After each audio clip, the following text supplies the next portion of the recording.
The war will not end next week. It will not end next month. Imagine it grinds on, a relentless machine of destruction, for 6 more months. This is not a distant headline. It is a fuse being lit under the global economy. The immediate stakes are stark and clear. The stability of our interconnected world hangs in the balance. The price of the oil that fuels our civilization hangs in the balance. The very lives of millions hang in the balance. This is a story about more than just soldiers. Territory is at stake, too. Oil tankers move through choke points. Stock markets react. Bustling cities fall eerily silent. Ordinary people are caught in the crossfire of decisions made rooms away. Choices cascade into devastating consequence for everyone. The first day the tremors begin, news channels show smoke plumes rising against a desert sky. Explosions ripple through the air and through investor confidence. Stock market floor in New York reacts. Trading floor in London reacts. Traders in Tokyo react. Global indices shudder and fall, erasing billions in hours. Brent crude price doesn't just rise, it leaps. A conflict, contained to one vital corner, sends costs rippling outward. Lesson 1, the world is smaller and more fragile than we imagine. The fuel in your car has become a weapon of economic war. 6 more months of war will alter lives far from any front line. It will reshape the global economic lattice built on predictable trade and stable energy. Ancient maritime paths are rerouted. Microchips are delayed. The most immediate and universal impact begins with a single simple number, the price of a barrel of oil. When a conflict erupts in the Persian Gulf, that number skyrockets. The cause and effect is brutally simple. A significant portion of the world's oil supply is suddenly at risk. Fear of scarcity, more than actual scarcity at first, drives panicked buying on global markets. Oil is the lifeblood of the modern economy. It fuels the planes that connect continents. It fuels the ships that carry our goods. It fuels the trucks that stock our stores. It fuels the machinery that builds our cities. When the price of this essential input surges, the cost of nearly everything else inevitably follows, creating a powerful inflationary tide across the globe. Imagine this pressure sustained for 6 long months. Oil prices do not just spike, they remain stubbornly, punishingly high. Germany, Japan, India, every tanker comes at a king's ransom. The result is a vicious cycle of inflation that central bankers find nearly impossible to control. Bread costs more wheat harvested by a diesel tractor transported by a diesel truck. Airline tickets become a luxury. The cost of heating a home in winter becomes a source of deep anxiety for millions, forcing them to make difficult choices. This sustained inflationary shock forces the hand of economic policymakers. Central banks feel compelled to raise interest rates aggressively. Higher rates are a blunt instrument. It's powering so. Inzestimar or bonensurbauer. They make borrowing more expensive. Slows business investment, makes mortgages more expensive. Curtails consumer spending. The intended effect, tame inflation. The side effect, a dramatic slowdown in growth, pushing fragile economies toward recession. The world's oceans are the vast, unseen highways of global trade. Over 80% of all goods travel across them. The smartphone in your pocket, the coffee in your mug. A protracted war near the Persian Gulf turns these arteries into zones of extreme danger. Mines, drone attacks, piracy. Shipping companies prioritize crew and cargo safety and make drastic changes. Operations slow as vessels await military escorts or clearer intelligence. A backlog builds and ripples through global trade. Insurance costs spike dramatically. Insuring multi-million-pound vessels and billion-pound cargoes becomes prohibitively expensive. War risk premiums can jump 10-fold or 100-fold overnight. Those costs are passed down. Importers, exporters, ultimately the consumer. Many lines refuse the high-risk zone entirely. They reroute via much longer paths, like around the Cape of Good Hope. Voyages lengthen. 3 weeks can become 5. Fuel use and costs rise. Delivery schedules collapse. Just-in-time manufacturing breaks down. A car factory in Germany halts when a crucial component from Asia is stuck on a rerouted ship. Store shelves start to look sparse. At the heart of this global crisis lies a single, narrow strip of water, the Strait of Hormuz. It is only 21 miles wide at its narrowest point, a slender channel connecting the Persian Gulf to the open ocean. Nearly 1/5 of the world's total oil supply flows through here. 1/3 of all seaborne liquefied natural gas passes through here. It is the most important energy artery on the planet. When conflict turns this passage into a front line, it strangles global energy security. The threat of full closure, by naval blockade, sea mines, anti-ship missiles, becomes existential for the world economy. Tanker traffic effectively stops. No shipping company or insurer would risk a billion-dollar supertanker and its crew.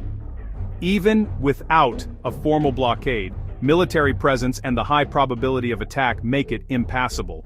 Millions of barrels per day from major producers would cease: Saudi Arabia, UAE, Kuwait, Iraq. This is not a gradual reduction, it is like turning off a massive faucet. Countries reliant on these shipments face an immediate acute energy crisis. Major customers in Asia, China, Japan, South Korea, India. Those reserves are finite, designed to cushion short shocks, not to replace supply for 6 months.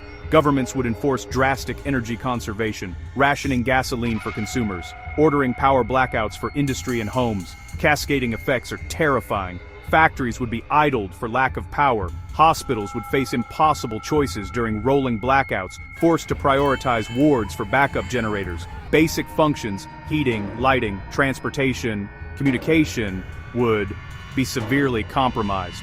The closure is a trigger for systemic breakdown of infrastructure. The consequences are, well, profound.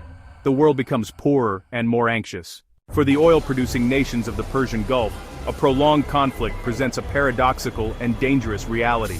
On one hand, the soaring price of oil promises a windfall of unimaginable proportions. As the world scrambles for non-Gulf sources of energy, the value of every barrel they can produce and export skyrockets.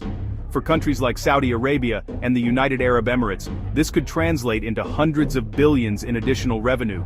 These funds could accelerate economic diversification. They could fund massive infrastructure projects. They could bolster sovereign wealth funds, seemingly securing their financial future. However, this immense profit is earned inside a gilded cage.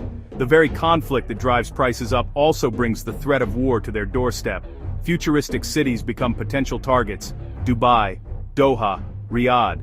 The threat is concrete: drone swarms, long-range ballistic missiles, covert sabotage operations.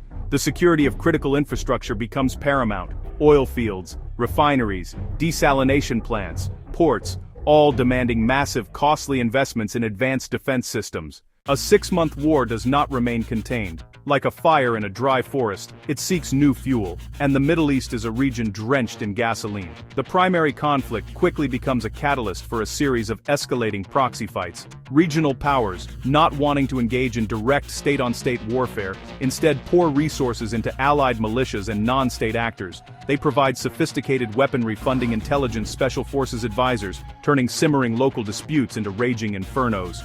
A civil war in one country is intensified, a dormant insurgency in another is reawakened. The battlefield is no longer a single front line, but a scattered mosaic of violence. This expansion of the shadow war dramatically raises the stakes and widens the map of danger. A drone strike launched by a proxy group from one nation against the energy infrastructure of another can trigger a disproportionate retaliatory response, blurring the lines of responsibility and making de-escalation nearly impossible. Tensions spread across borders like a contagion. Nations are forced to take sides, hardening alliances and deepening divisions. The language of diplomacy is replaced. When all the economic and geopolitical calculations are done, the final and most important ledger is the human one. It is here that the price of war is paid in its most brutal and unforgivable currency. A 6-month conflict means 6 months of shattered cities. Homes turned to rubble by airstrikes and artillery.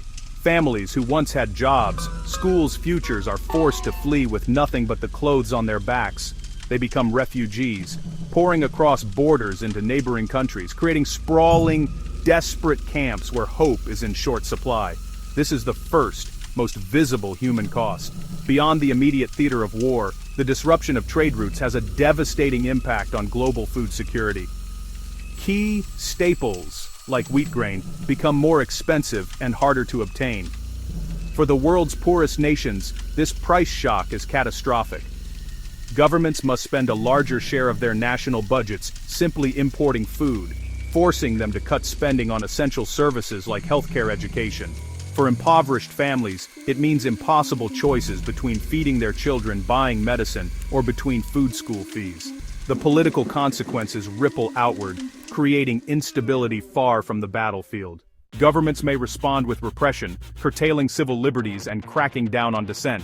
The democratic progress made in some nations can be rolled back in a climate of fear and economic crisis. The war provides cover for authoritarian leaders to consolidate power, further eroding trust in institutions and making the world a less free and more dangerous place. After 6 months of this relentless pressure, the world will be profoundly changed.